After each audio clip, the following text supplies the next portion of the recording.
Astaghfirullah. Bismillahirrahmanirrahim. Assalamualaikum warahmatullahi wabarakatuh. Waalaikumsalam warahmatullahi wabarakatuh. Alhamdulillah. Alhamdulillahilladzi hamdan katsiran tayyiban mubarakan fi. Kama yuhibbu rabbuna wa yarda.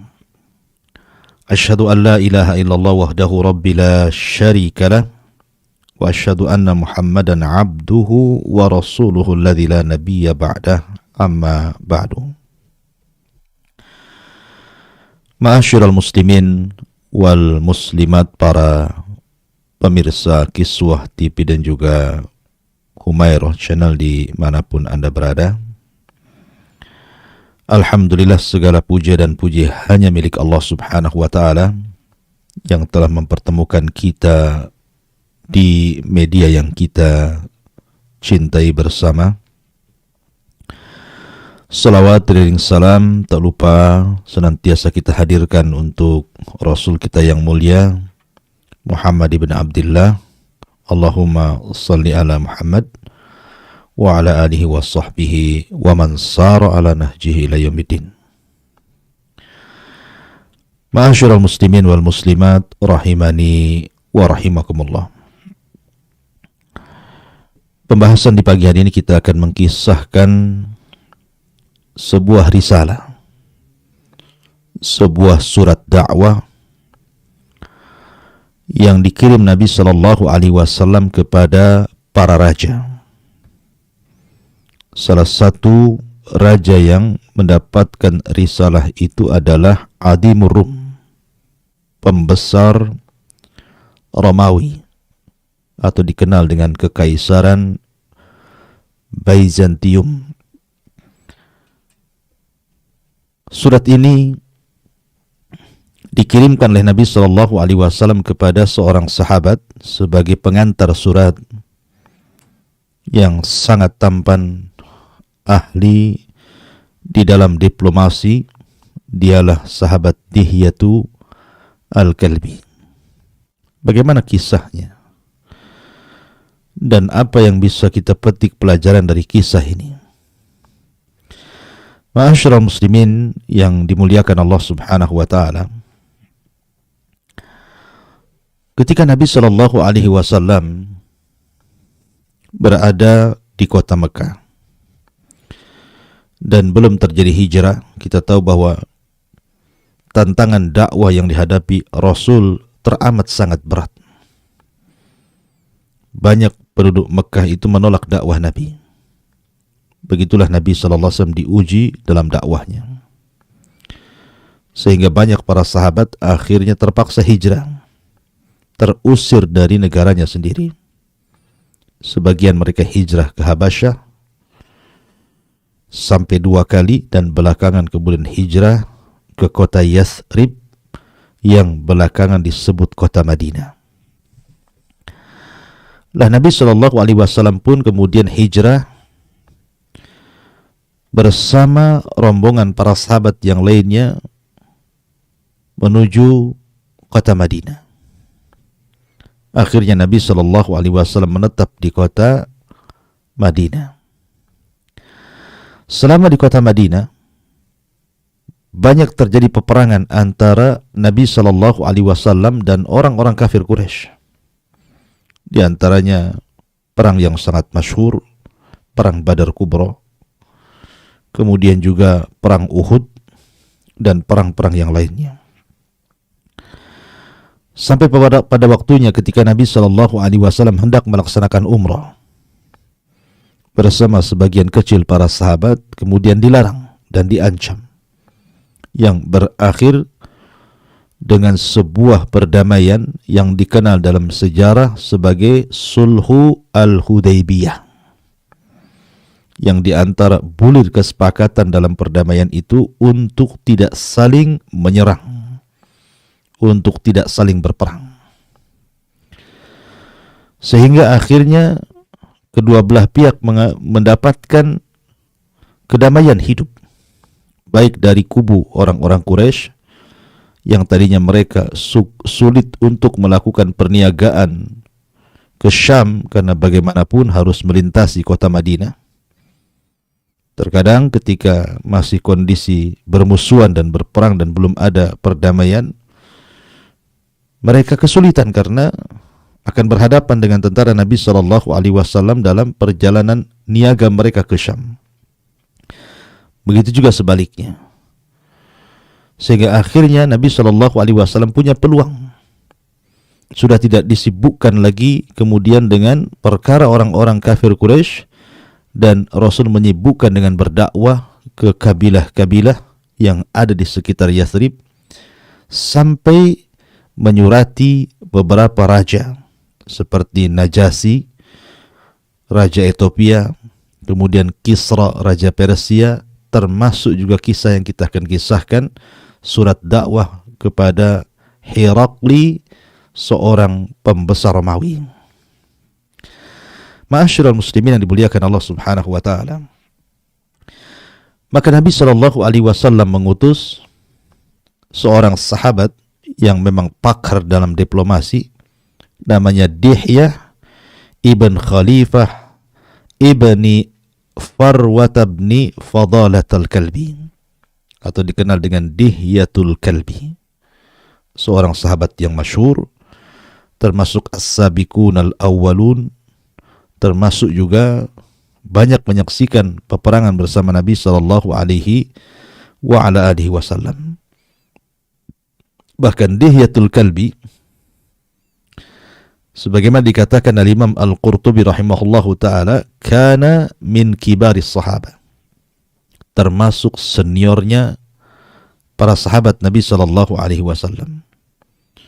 Bahkan Imam Ibnu Katsir mengatakan sahabi jalil, kana jamilus surah, aslama qadiman walakin lam yashhad badran wa syahida ma ba'daha. Dia sahabat yang sangat mulia, memiliki penampilan yang sangat tampan, sehingga menjadi perhatian para wanita. Apabila dia berangkat ke Syam, banyak para wanita yang meninggalkan kesibukannya dan terus memandang wajah Dihyatul Kalbi saking tampannya. Sehingga Jibril apabila mendatangi Nabi SAW untuk menyampaikan wahyu Allah Azza wa Jal, lebih sering menyerupai Dihyatul Kalbi.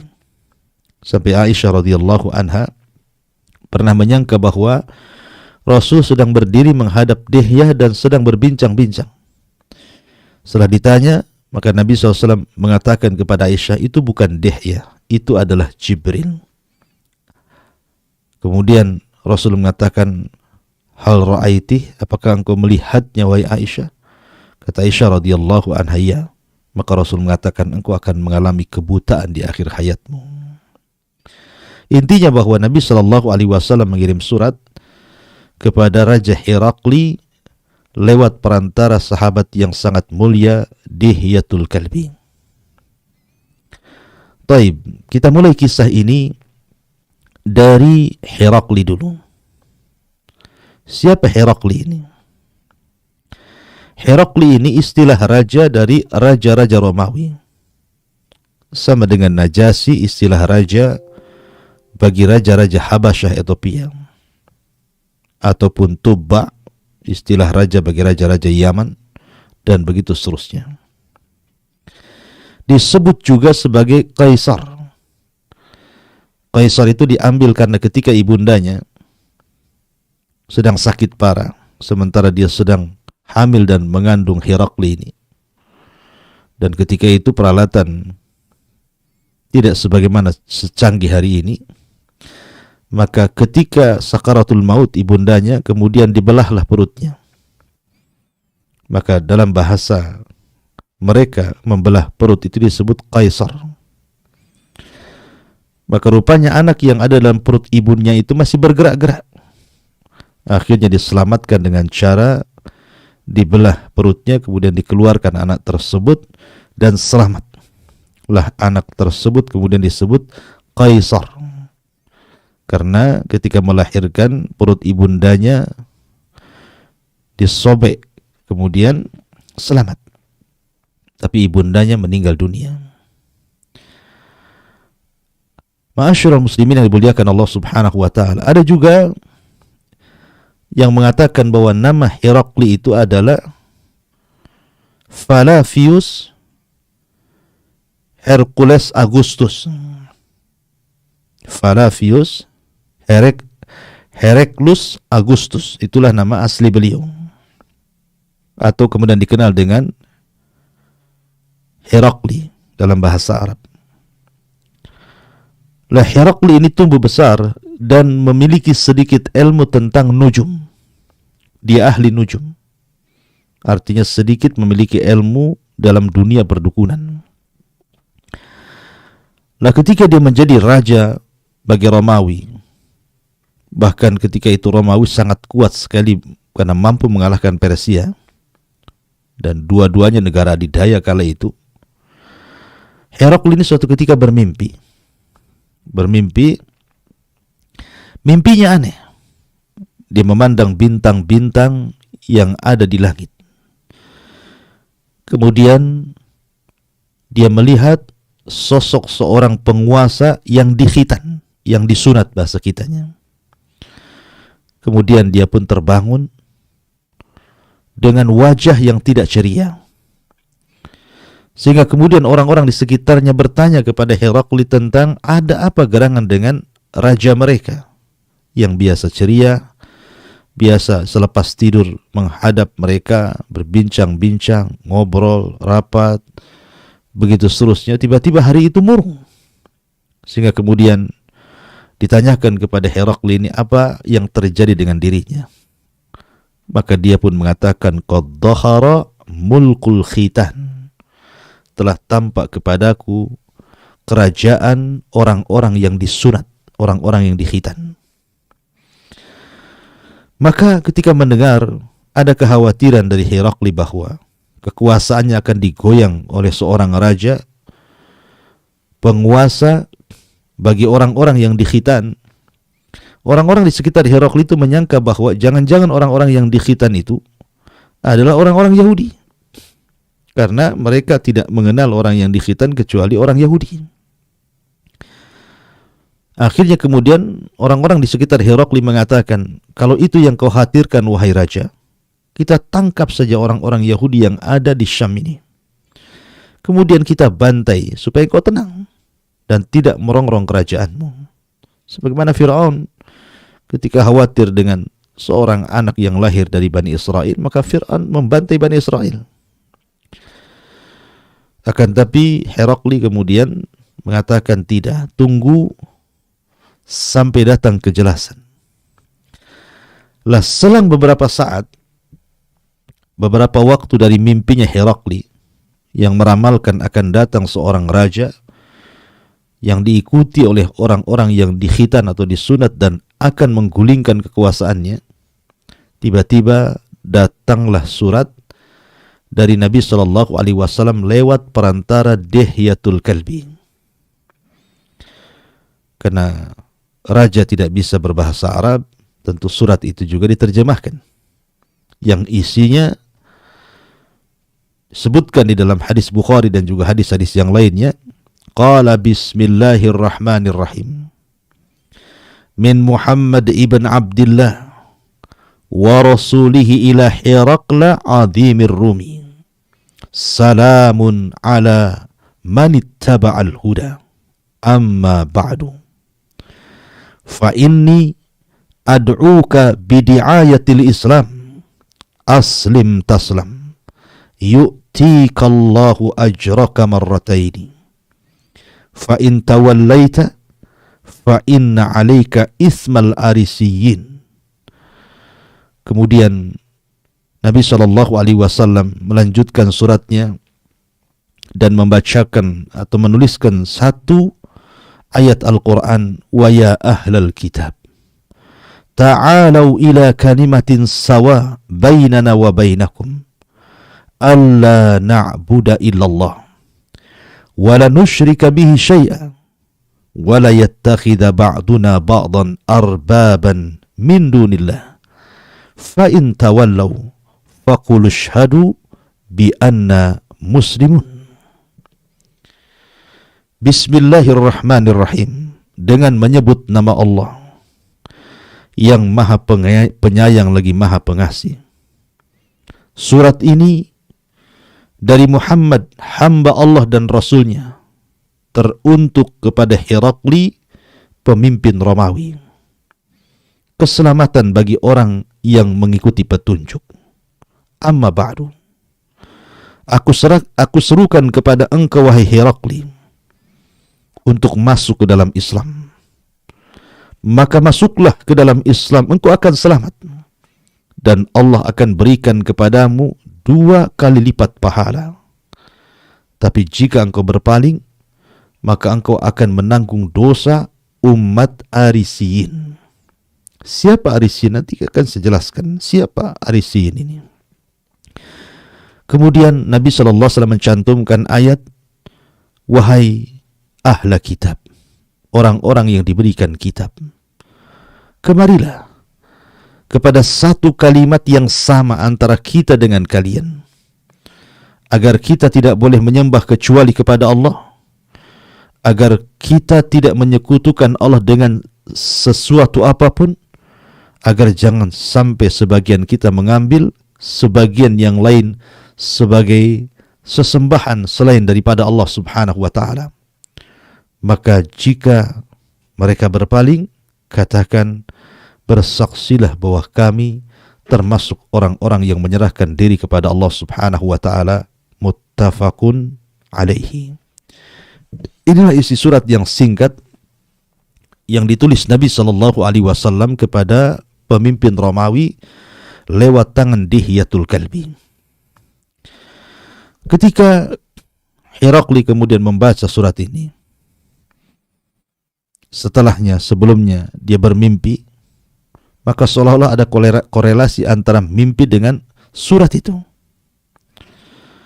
Akhirnya kemudian Herakli pun mencari orang-orang Arab, ingin mengetahui sosok siapa yang mengirim surat ini. Siapa Muhammad itu? Siapa Raja Arab yang berani-berani mengirim surat kepada Herakli dan mengajak masuk ke dalam agamanya? Bahkan mengancam, kalau dia sampai berpaling, maka dia akan menanggung dosa Arisiyin.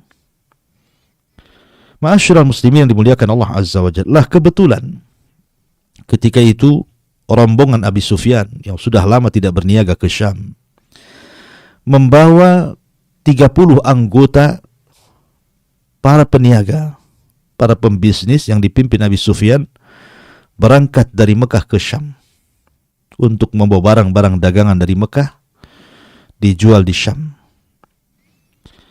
Lah ketika itu Raja Herakli memerintahkan kepada pasukannya untuk mencari orang-orang Arab yang berasal dari orang yang mengirim surat itu.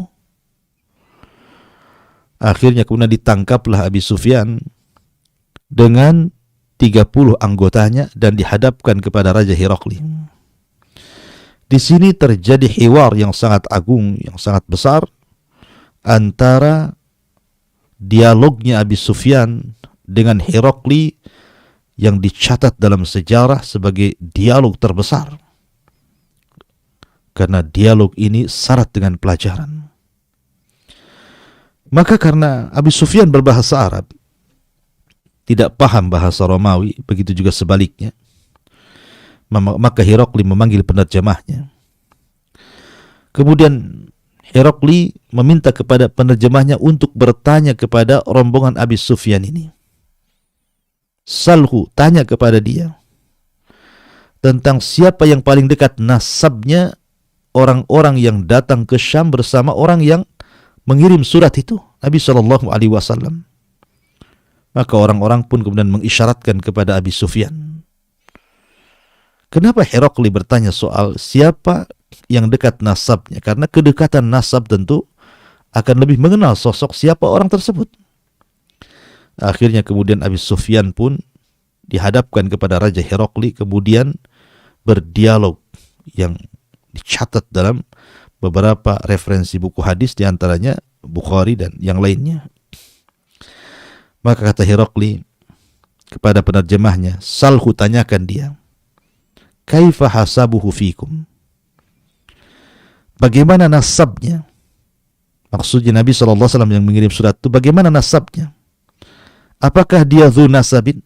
Apakah dia memiliki nasab yang mulia, nasab yang terhormat? Maka Abi Sufyan menjawab, huwa fina dzu nasabin. Ya, dia adalah orang yang hidup di antara kami dan dia memiliki nasab dan hasab yang baik, yang terhormat lagi mulia. Kemudian Herakli bertanya lagi, hal kana min abaihi mulkun?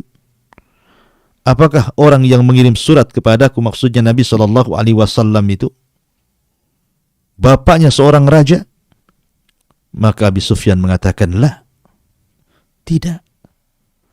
Kemudian kata Herakli bertanya lagi, hal kuntum tattahimunahu bil kadhibi qabla an yaqul ma qal? Apakah kalian menuduh orang tersebut suka berdusta sebelum kalian berusaha menjelek-jelekan dia? Karena tahu Abi Sufyan di mata Herakli adalah musuhnya Nabi SAW. Maka Abi Sufyan mengatakan, la, tidak, dia tidak pernah berdusta.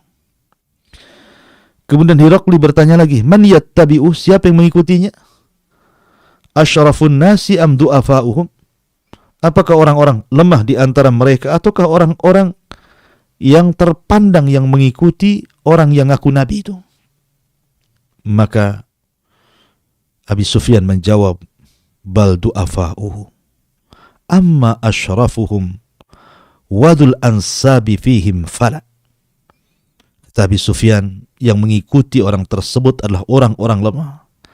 Adapun orang-orang terhormat dan yang memiliki nasab tidak mengikutinya.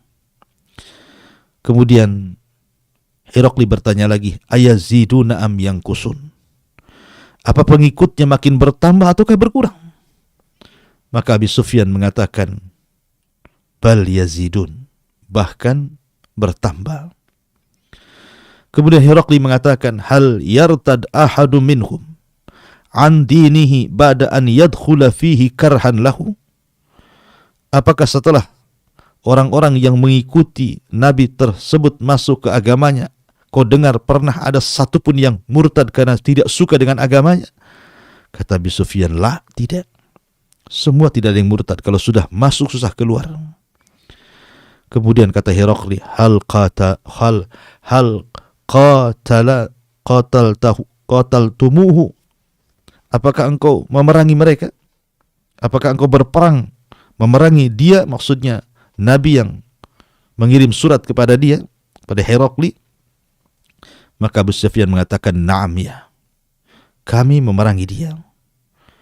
Kemudian Herakli mengatakan, kaifa kana qitalukum iya?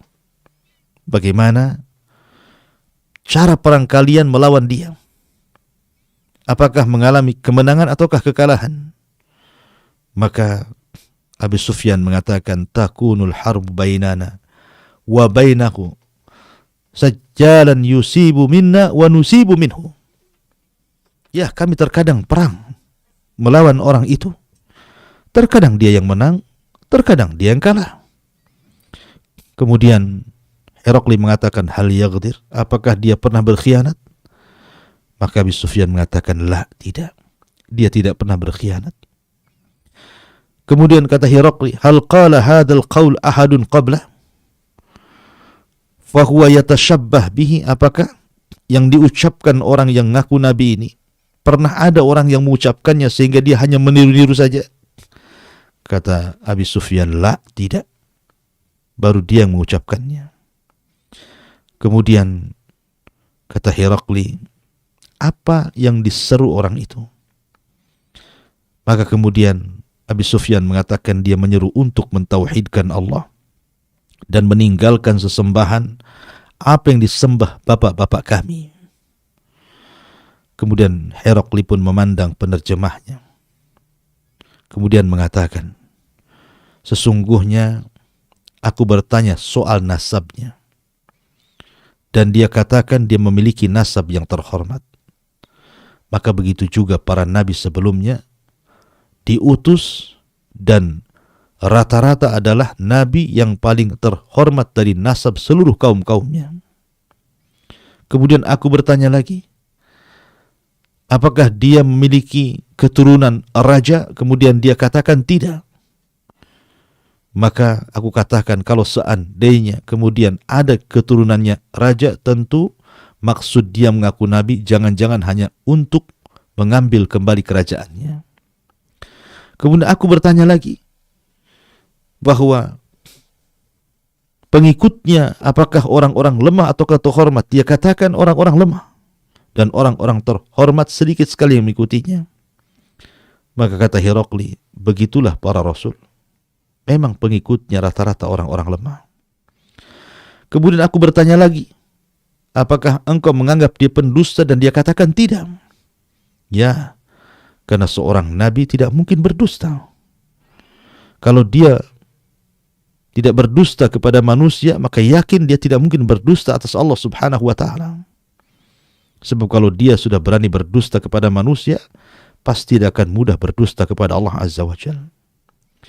Kemudian aku bertanya lagi kepada dia, apakah ada yang murtad dari para pengikutnya karena benci dengan agamanya? Dan dia pun katakan tidak. Begitulah iman. Apabila sudah tercampur dalam hati, maka susah keluarnya. Kemudian aku bertanya, apakah bertambah atau berkurang? Dia katakan bertambah. Begitulah iman, kalau sudah sempurna, maka akan merembet kepada yang lainnya. Kemudian aku bertanya, apakah dia pernah berkhianat? Dan dia katakan tidak. Begitulah para rasul, tidak mungkin berkhianat. Dan aku katakan kepadanya, apakah dia pernah atau ada orang yang pernah mengucapkan hal yang sama? Dan dia katakan tidak. Begitulah wahyu Allah subhanahu wa ta'ala kepada para nabi, maka dialah orang yang pertama mengucapkan sebelum yang lainnya. Kemudian yang terakhir aku tanyakan apa yang diserunya. Dia katakan bahwa dia menyuruh kepada tauhid dan meninggalkan agama moyang-moyang mereka. Begitulah para nabi. Mereka tidak bergantung kepada adat istiadat karena mereka berucap dengan wahyu yang Allah wahyukan kepadanya. Dari sini Herakli pun berubah wajahnya. Ketika berubah wajahnya, tiba-tiba Abi Sufyan dia bicara dan mengatakan, laqad aduma amra Abi Kabshin. Sungguh telah besar namanya Abi Kabshin. Abi Kabshin itu maksudnya Nabi SAW. Di sini Abi Sufyan tidak menisbatkan kepada kakek buyut Rasul seperti Abu Talib, Abdul Muttalib dan begitu seterusnya, tapi dinasabkan kepada ayah susuannya, karena Abi Kabshin itu kunyah daripada suami Halimah Sa'diyah yang menyusukan Nabi SAW. Karena bencinya Abi Sufyan kepada Rasul sehingga tidak mau menasabkan Rasul kepada kakek buyutnya, tapi dinasabkan kepada suami daripada Halimah, ibu susuannya. Itulah kebencian. Ya, kata Herakli setelah dia memandang para batrik-batriknya yang ada di kerajaan itu, para tokoh-tokohnya dan orang di sekelilingnya, kemudian dia mengatakan, iyakun kama taqulu fihi haqqa fa innahu nabiyyun. Kalau yang kalian katakan itu benar, kalian tidak berdusta kepada aku, ingat, dia itu seorang nabi dan aku sudah mengetahuinya. Karena Herakli itu dicocokkan dengan mimpinya masalahnya. Kemudian yang kedua, Herakli ini seorang ahli baca, suka membaca kitab-kitab lama. Dia menguasai Taurat dan Injil dan memiliki ilmu dunia, sedikit dunia perdukunan. Sehingga dia mengatakan, kalau yang kalian katakan benar, bahwa dia telah muncul, aku yakin dia seorang nabi dan aku sudah mengetahuinya. Kalau seandainya lau kuntu indahu, aku berada di sisinya, la ghasaltu an qadamaihi, tentu aku akan cuci kedua kakinya. Seolah-olah dari sini Herakli pun kemudian mengikuti dan membenarkan ajaran Nabi SAW. Kemudian kata Herakli, keluarkan surat itu. Maksudnya surat yang dibawa oleh Dihyatul Kalbi kepada dia. Bacakan sekali lagi di sini. Bacakan kepada mereka. Bacakan kepada kita semuanya. Maka penerjemahnya membawa surat itu kemudian membacakan kembali, Bismillahirrahmanirrahim. Min Muhammad ibn Abdullah wa rasulihi ila Herakli adimir Rum. Salamun ala man ittaba'al huda amma ba'du. Fa inni ad'uka bidiayatil Islam. Aslim taslam yu'tikallahu ajraka marrataini. Fa in tawallaw fa inna 'alaika ithmal arisiyin. Wa ya ahlal kitab ta'alau ila kalimatin sawa'in bainana wa bainakum alla na'budu illallah wa la nusyrika bihi syai'an wa la yattakhidha ba'duna ba'dan arbaba min dunillah fa in tawallaw faqulu ashhadu bi anna muslimun. Bismillahirrahmanirrahim. Dari Muhammad ibn Abdillah dan Rasulnya, teruntuk Herakli pembesar Romawi, keselamatan bagi orang yang mengikuti petunjuk. Amma ba'du, maka kuserukan kepada engkau Herakli, masuklah ke dalam Islam. Islam kau akan selamat dan Allah akan berikan kepadamu 2 pahala. Tapi jika kau berpaling, ingatlah engkau telah menanggung dosa arisiyin. Wahai ahli kitab, kemarilah kepada kalimat yang sama antara kita dengan kalian, agar kita tidak boleh menyembah kecuali Allah, tidak menyekutukan Allah dengan sedikit pun, tidak mengambil sebagian kita dan yang lainnya Tuhan selain Allah. Maka jika mereka berpaling, katakan, persaksikan saya seorang muslim. Semua mendengarnya. Dari sinilah sebenarnya hidayah sudah hampir masuk ke hati Herakli. Akhirnya dia mencoba untuk memanggil manusia, mendakwahkan dakwah Nabi Shallallahu Alaihi Wasallam ini, dan disuruhnya untuk mengikuti Nabi Shallallahu Alaihi Wasallam, ya, karena sudah tampak Nabi itu. Tapi ketika dia membacakan surat itu kepada halayak umum, tiba-tiba orang pun lari dan masuk ke rumah-rumah mereka dan mengunci-ngunci rumah mereka. Mereka menolak kehendak Herakli supaya mereka mengikuti agama Nabi Shallallahu Alaihi Wasallam. Karena kekhawatiran kalau seandainya kemudian Herakli ini mendapatkan kesulitan dari rakyat Romawi. Akhirnya dia pun mengatakan, sesungguhnya aku mengajak kalian itu hanya ingin menguji kalian. Bayangkan, karena takut kehilangan kerajaannya, iman yang hendak masuk di hatinya tercabut lagi. Akhirnya Herakli pun mendatangi para pendeta-pendeta, padri-padri yang sangat besar, yang sangat didengarkan ucapannya oleh bangsa Romawi. Kemudian diserahkan surat itu, kemudian diceritakan mimpinya, kemudian diceritakan tentang dialog dia dengan Abi Sufyan, kemudian macam-macam diceritakan kepada para padri-padri kanisa itu. Dan subhanallah, para padri itu membenarkan surat itu, bahwa memang dia seorang nabi. Akhirnya kemudian para padri itu mengumpulkan para pembesar Romawi untuk diajak bergabung, tapi justru mengalami kemarahan dan para pembesar itu akhirnya membunuh padri tersebut. Mendengar bahwa padrinya dibunuh, maka Herakli pun akhirnya semakin ketakutan kalau kekuasaannya akan hilang. Maka dia hanya bisa mendoakan, tapi tidak bisa apapun dengan pembunuhan terhadap padri yang sangat besar yang justru membenarkan surat dari Nabi SAW bersama dirinya. Intinya bahwa terkadang seseorang sudah hampir disapa hidayah, tiba-tiba hidayah itu berlalu dan tidak hinggap dalam hatinya. Ma'asyiral muslimin, para pendengar dan para pemirsa Kiswah TV yang dimuliakan Allah Subhanahu wa taala dan juga Humairah Channel. Maka dari sini Herakli ketika sudah membaca surat itu, kemudian merenung, akhirnya kemudian dia pun hampir mendapatkan hidayah. Makanya wajar kalau dia mengatakan, kalau aku berada di sisinya, ku cuci kedua kakinya itu. Saking membenarkannya gitu ya. Tapi rupanya hidayah itu hilang kembali dari kolbu Herakli gara-gara kekuasaan. Begitulah Nabi SAW ketika mengirim surat, ada yang diterima, ada yang ditolak. Seperti yang diterima Raja Najasyi, langsung diterima dan langsung masuk ke dalam agama Rasul.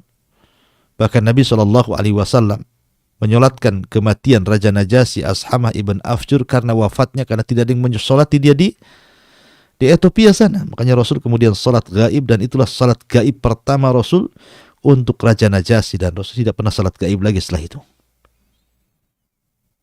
Bahkan sebagian ulama menyebutnya Najasyi itu sebagai muhadram, orang yang hidup di zaman Rasul tapi tidak bisa menatap Rasul. Tapi ada juga yang menyobek-nyobek suratnya, seperti Kisra Persia. Ketika datang surat kepada beliau, kemudian disobek-sobeknya surat itu. Kemudian ketika Rasul mendengar bahwa suratnya disobek-sobek, maka Rasul pun mengatakan, Mazzakallahu mulka. Semoga Allah sobek-sobek kembali kerajaannya. Semoga Allah hancurkan kerajaannya. Semoga Allah hancurkan kerajaannya. Ya, rupanya doa Nabi SAW cepat terkabulkan ketika di masa Khalifah Amirul Mukminin Umar bin Khattab radhiyallahu an, Persia jatuh tumbang ke tangan kaum muslimin. Itulah doa Nabi SAW, Mazzakallahu mulka. Tetapi karena Herakli ini dalam hatinya membenarkan, akhirnya dia pun hanya bisa memberikan hadiah kepada Nabi SAW lewat Dihyah saja. Tapi dia tidak masuk Islam. Ya. Nah, yang ingin saya sedikit ceritakan sebelum kita tutup adalah kalimat Arisiyin. Karena Nabi SAW dalam isi surat itu mengatakan kepada Herakli ini, fa in tawallaita fa inna 'alaika ismal Arisiyin. Kalau engkau sampai berpaling, maka engkau akan menanggung dosanya orang-orang Arisiyun. Siapa Arisiyun ini? Ada yang membaca Arisiyin, ada yang membaca Arisiyin tanpa dua ya, ada yang mengatakan Irisiyin, ada yang mengatakan Yarisiyin, tapi yang masyhur adalah Arisiyun atau Arisiyin. Dan itu diambil dari seorang nama, dari nama-nama Romawi yang disebut dengan Arius. Lah, Arius ini dulunya terpengaruh dengan pemahaman Plato, pemahaman Yunan, dan dia salah seorang yang mentauhidkan Allah Subhanahu wa taala dari pengikut Isa bin Maryam. Lah, di zaman Arius inilah muncul pemahaman tathlis, di mana orang-orang Nasrani mengatakan bahwa Isa satu di antara tiga Tuhan, bahwa Isa anak Tuhan, bahwa Isa adalah Tuhan itu sendiri.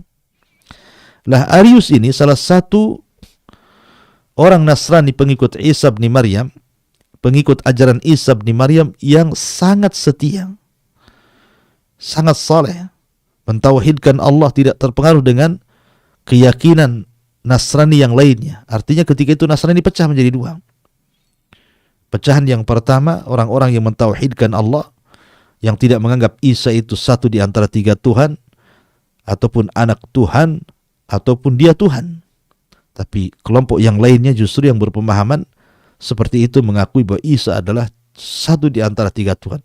Lah, kelompok Arius ini selalu berseberangan dengan orang itu.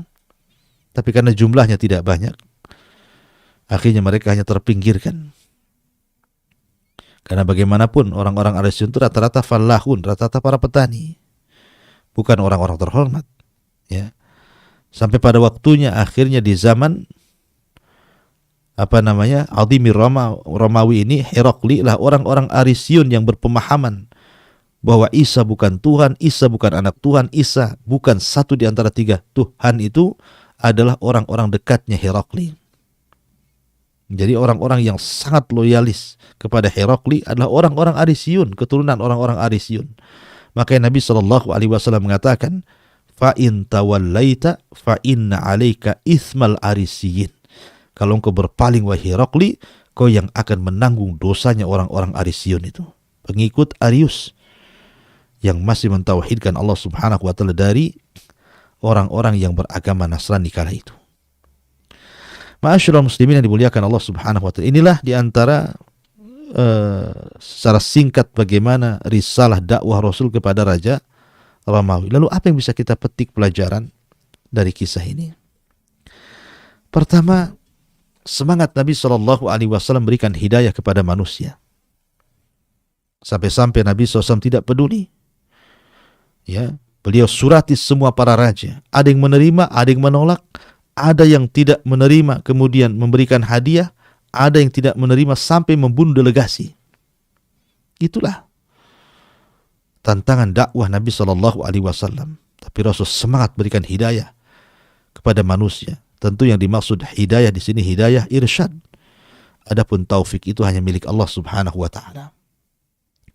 Kemudian yang kedua, pentingnya berdakwah. Pentingnya kita berdakwah kepada orang lain. Setelah mendakwai diri sendiri dan keluarga, maka kita berdakwah kepada orang lain. Makanya Allah Subhanahu wa taala menyebutkan dalam surah Al-Asr, wal asri innal insana lafi khusrin illa alladhina amanu wa amilus solihat wa tawassaw bil haqqi wa tawassaw bis sabr. Dalam surah Al-Asr ini ada 4 sifat yang luar biasa yang kalau Anda dapati sempurnalah hidup Anda. Pertama ilmu, yang kedua amal, yang ketiga dakwah, dan yang keempat sabar. Yang pertama dan yang kedua memperbaiki diri sendiri. Ilmu dan amal itu memperbaiki diri sendiri. Adapun dakwah dan sabar itu memperbaiki orang lain. Itulah seorang muslim. Orang yang bermanfaat seorang muslim itu alladzi yanfa'uhumun nas. Alladzi yanfa'uhum linnas. Orang yang bermanfaat bagi manusia. Karena dengan ilmu dan pengamalan memperbaiki diri sendiri, dan dakwah dengan kesabaran akan memperbaiki orang lain. Jadi baik diri dan baik orang, sempurna sifatnya. Maka penting menyebarkan dakwah kepada manusia, mengajak manusia ke dalam tauhid. Kemudian yang ketiga, hendaklah yang didakwahkan adalah dakwah tauhid. Makanya Nabi SAW mengingatkan soal tauhid di hadapan raja-raja termasuk Herakli. Ya ahlal kitab ta'alu ila kalimatin sawa bainana wa bainakum alla na'budu illallah wa la nusyrika bi syai'an. Agar kita menyembah Allah dan tidak menyekutukan Allah dengan siapapun, menunjukkan bahwa setiap dakwah para nabi itu berdakwah mengajak manusia ke dalam tauhid. Dan itulah awal dakwah para nabi, mengajak manusia untuk mengesahkan Allah, mentauhidkan Allah. Kemudian juga yang terakhir, karena juga waktu, bahwa Nabi SAW ketika mengutus surat tidak sembarang orang yang diutus sebagai delegasi mengantar surat itu, tapi memilih yang terbaik. Memilih yang ahli diplomasi, bukan itu saja, memilih orang yang tampan supaya cara penerimaannya pun berbeda. Maka dipilihlah Dihyatul Kalbi sebagai delegasi surat Nabi SAW kepada pembesar Romawi, Herakli atau Kaisar. Inilah di antara kisah surat dakwah Rasul kepada Raja Romawi Herakli ataupun Kaisar. Wallahu a'lam bishawab. Kembalikan kepada moderator, falyatafaddal mashkur. Nah, jazakallah khairan Ustaz atas materi yang telah disampaikan di kesempatan kali ini. Dan kepada pemirsa di rumah, kami berikan kesempatan bagi yang ingin bergabung secara interaktif. Anda dapat menghubungi kami di nomor 0812 6873 3202. Dan kita bacakan pertanyaan yang telah masuk di redaksi Kiswah TV. Bismillah, Assalamualaikum warahmatullahi wabarakatuh Ustaz. Waalaikumsalam warahmatullahi wabarakatuh. Apakah yang dimaksud dengan ayat mubahalah Ustaz? Dan apakah Rasulullah pernah mengajak para orang-orang kafir untuk bermubahalah dengan beliau? Mohon penjelasannya Ustaz. Ya, alhamdulillah. Ayat mubahalah itu adalah ayat saling melaknat. Mubahalah itu artinya mula'ana, saling melaknat. Siapa di antara saya dan Anda itu di atas kebenaran, itulah mubahalah. Kalau memang saya yang benar dan Anda yang salah, Anda siap diadab, dan begitu juga sebaliknya, itu disebut mubahalah. Makanya Allah mengatakan summa nabtahil fanaj'al la'natallah 'alal kafirin. Lah, ketika Nabi SAW berhadapan dengan orang-orang Nasrani, kalau tidak salah Najran, yang datang ke kota Madinah, kemudian berdialog bersama Nabi SAW soal keyakinan, dan Nabi SAW berikan penjelasan kepada mereka tentang ketuhanan, masalah Isa, masalah Maryam, dan begitu seterusnya. Akhirnya kemudian terjadi mubahalah. Dan Allah Subhanahu wa ta'ala takdirkan banyak orang-orang Nasrani di zaman Rasul yang masuk Islam. Itulah bedanya Yahudi dan Nasrani. Kalau Nasrani mudah untuk diajak masuk Islam, tapi Yahudi itu keras kepala. Sehingga tidak banyak orang yang masuk Islam di zaman itu dari kalangan Yahudi, kecuali sedikit. Sampai wafatnya Nabi SAW. Tapi orang Nasrani berbondong-bondong, terutama Nasrani Yaman, Nasrani Najran, itu hampir semua masuk Islam di zaman Nabi SAW. Lah ketika mereka datang juga terjadi mubahalah antara Rasul dengan mereka. Ini mungkin yang saya tangkap dari pertanyaan Anda. Wallahu a'lam. Nah, jazakallah khairan Ustaz atas penjelasannya. Semoga dapat dipahami bagi penanya. Dan pertanyaan selanjutnya, bismillah. Ustaz, bolehkah kita bersahabat dengan orang-orang non-muslim? Karena di tempat tinggal kami kebanyakan kalangan non-muslim. Mohon penjelasannya. Alhamdulillah. Jangan lagi bersahabat. Anda mengambil mereka untuk dijadikan pekerja Anda saja boleh. Nabi SAW punya pembantu Yahudi. Dan ingat, orang-orang Yahudi dari zaman ke zaman itu sangat dihinakan. Hanya mereka mendapatkan kemuliaan setelah Islam datang. Kalau dulu Yahudi itu dibantai habis. Bagaimana Bukhtun Nasr menghabiskan orang-orang Yahudi di Palestina. Kemudian juga orang-orang Romawi. Tapi Islam tidak. Islam itu memerangi sesuai kadarnya. Kalau mereka tidak memerangi, kita tidak memerangi mereka. Karena dalam Islam itu kafir ada macam-macam. Ada kafir ahdi, musta'man, ada kafir dhimmi, ada kafir harbi, gitu ya. Bahkan di zaman Nabi SAW ketika ada orang Yahudi sakit, Rasul datang menjenguk orang Yahudi yang sakit itu. Akhirnya kemudian Nabi menawarkan Islam dan dia pun mau. Akhirnya sebelum dia meninggal dia sudah bersyahadat. Sampai Rasul mengangkat kedua tangan ke langit dan mengatakan, Alhamdulillahilladzi anqadahu minan nar. Ya Allah, saya memuji kamu yang telah menyelamatkan orang ini dari api neraka. Rasul punya pembantu Yahudi. Rasul pernah diundang makan oleh orang Yahudi. Bahkan pernah datang ke acara makanan yang sebenarnya di situ itu Yahudi hendak menyakiti Rasul dengan cara meracun Rasul. Setelah ketika pulang dari Khaybar, Rasul diundang oleh pembesar Yahudi untuk makan, rupanya dituangkan racun oleh Zainab bintul Haris, seorang wanita Yahudi. Tapi Rasul datang dalam undangan itu. Jadi bermuamalah dengan orang kafir tidak ada larangan, tetapi ada batasan-batasan. Ya, pergaulan boleh, tetapi ada batasan-batasan. Kalau sudah menyangkut akidah, menyangkut agama, ya, apalagi kemudian syubhat mereka besar, dikhawatirkan Anda tidak tahan dengan syubhat mereka, ya sebaiknya jangan. Tapi kalau hanya sekedar muamalah dunia saja tidak ada masalah. Wallahu a'lam. Ustaz, dan pertanyaan selanjutnya dari Umur Iris, bismillah. Ustaz, apakah ketika di dalam hati kita hanya mentauhidkan Allah Subhanahu wa taala dan tidak percaya dengan yang lainnya, yang ingin Anda tanyakan, apakah jika seorang pekerja diminta untuk membersihkan tempat sembahyang orang kafir, apakah ia berdosa sedang dia beranggap bahwa itu hanyalah sebuah kerjaan? Mohon penjelasannya, jazakallah khairan. Ya, pada dasarnya bekerja itu, bab muamalah itu boleh-boleh saja. Bekerja itu tidak dilarang. Tapi yang dilarang itu pekerjaan apa? Ya. Kalau bekerjanya hukum asal bekerja itu boleh mencari nafkah. Bahkan Nabi SAW pernah menggadaikan baju besinya kepada orang Yahudi lagi. Sementara ma'ruf orang Yahudi itu mereka kurang intiqa, berusaha untuk memisahkan mana harta halal mana harta haram. Tapi Rasul kan hanya melihat dohirnya saja, tanpa bertanya.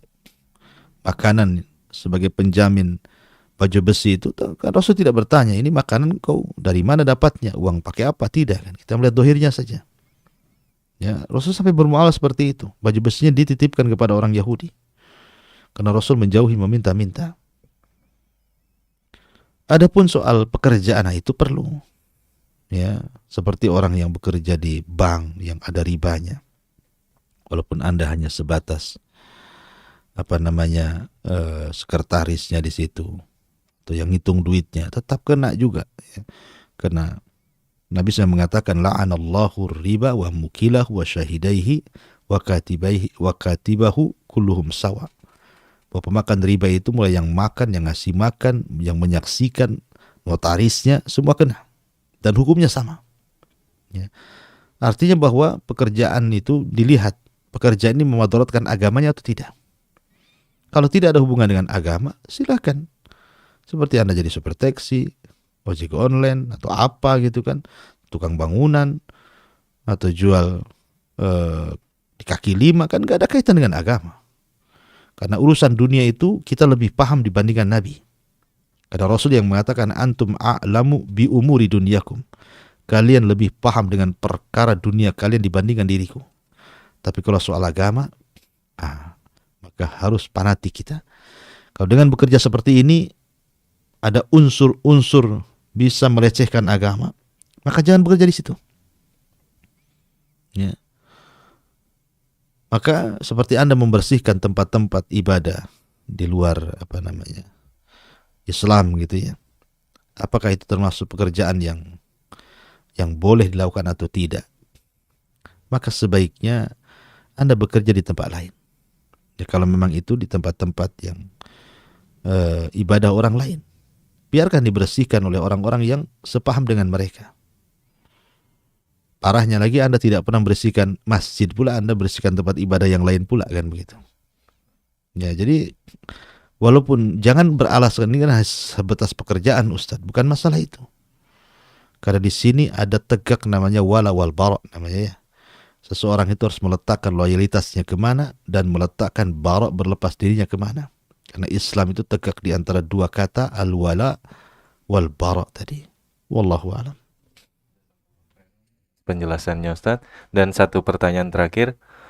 Bismillah, Ustaz, apakah keutamaan dari kota Al-Quds bagi kaum muslimin sehingga kaum muslimin senantiasa berjuang untuk mempertahannya? Dan apakah Al-Quds juga berkaitan dengan hadis mengenai kota Syam yang disebutkan Rasulullah? Mohon penjelasannya, barakallahu fikum. Ya, alhamdulillah. Al-Quds adalah kota suci. Banyak keutamaan yang ada di Al-Quds tadi. Apalagi banyak juga hadis-hadis Nabi SAW yang memuji tentang Syam secara umum dan Al-Quds secara khusus. Bahkan Nabi SAW baik urusan dunia atau urusan agama pernah ke Syam 3 kali. Urusan dunia ketika bersama Abu Talib masih kecil, Rasul pernah berangkat ke Syam, tetapi sampai jadi Syam kemudian oleh seorang rahib namanya Buhaira disuruh pulang kembali ke Mekah. Karena kalau ketahuan tanda-tanda kenabiannya oleh orang Yahudi bisa dibunuh. Kemudian di usia sekitar 20 tahun dia pun bekerja dengan Khadijah. Dengan sistem mudharabah, maka dia mulai melanglang buana menjadi seorang tujar, seorang pedagang, membawa harta Khadijah kemudian ke Syam. Dan ketika diangkat menjadi Nabi dan Rasul, Nabi SAW di Isra Mi'rajkan sampai ke Syam, ke Palestina, ke Quds sana ya. Jadi peristiwa besar ini Nabi SAW sempat masuk ke Masjidil Aqsa, kemudian ke Sidratil Muntaha dan balik lagi ke tempat itu. Dan nanti Palestina secara umum dan juga Al-Quds secara khusus akan menjadi kekuatan, basis kekuatan kaum muslimin di akhir zaman dan akan melawan orang-orang Nasrani dalam perang yang disebut dengan Malhamatul Kubra. Jadi intinya bahwa banyak keutamaan Al-Quds, makanya wajar ada keterkaitan kita kaum muslimin dengan Al-Quds tadi. Wallahu a'lam.